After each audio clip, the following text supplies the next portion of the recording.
বসন্তের আগমনীতে শালবনের পাশ দিয়ে হাঁটছিলাম। বাদামির সাথে হালকা গোলাপি রংমতো অনেক শুকনো পাতা নিচে পড়ে আছে, আর কিছু কিছু নতুন পাতার জন্ম। হালকা মৃদু বাতাসের সনসন আওয়াজ, সাথে পাতার ফাঁকে ফাঁকে সোনালি রোদ্দুর। আহ, একেই বুঝি বসন্ত বলে। কি চমৎকার দুপুর! অনামিকা আমার বাঁ হাত ধরে হাঁটছে, আর পায়ের নিচে পড়া শুকনো পাতা মচমচ করে আওয়াজ তুলে কানের গোড়ায় কি যেন বলছে। তার মুখের উপর সোনালি রৌদ্রের উকি ঝুঁকি গাছের ফাঁক দিয়ে পড়ছিল, যেন এক অন্তিম ভালোবাসার পরশ এঁকে দিচ্ছে গোলাপি গালে। অনামিকার ধ্যান একেবারে প্রতিটি পাতায় পাতায়। তার অনেক দিনের শখ, পহেলা ফাল্গুনে শালবনে আসবে। 4 মাস আগে থেকেই প্ল্যান করা। আজ তার সফলতা আসলো। হঠাৎ বলল, এই শোনো, আজ বিকালটা এখানেই কাটাবো। সারাটা শালবন হবে আজ তোমার আর আমার। কিছু দূর যেতেই চোখ পড়ল সারি সারি গর্জন গাছ, সুন্দর লাইন ধরে সাজানো।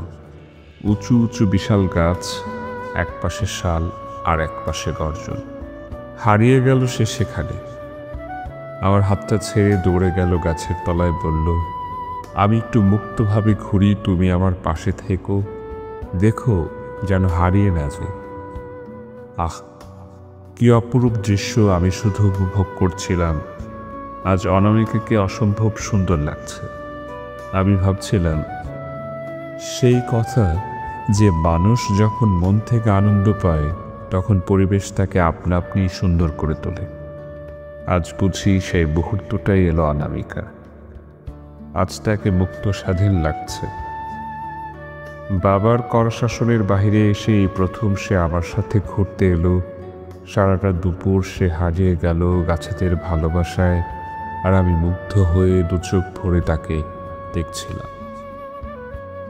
নারীরা কত সুন্দর! যদি তুমি তার আনন্দের মুহূর্তে দেখো, তাহলে তা উপলব্ধি করতে পারবে।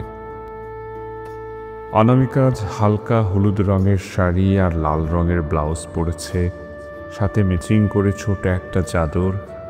চুলগুলো ঘন কালো আর কোমর অবধি লম্বা, একদম সোজা, বেশ ভালো করে গোছানো, কিন্তু কিছু চুল বাতাসে একটু আধটু নড়ছে। তার নাক ফুলে মুখের সৌন্দর্য আরো বৃদ্ধি করে দিয়েছে। পায়েতে আলতা, তার সাথে রূপার নূপুর, কি অপরূপে সেজেছে আজ পাগল করা দুপুর। চিকন চিকন ভুরু আর ডাগর ডাগর আঁখি, কি সুন্দর দেখিতে তাকে, যেন এক মায়াবিনী পাখি। রূপ লাবণ্যে ভরা যৌবন তার, যেন এক সে আগুন।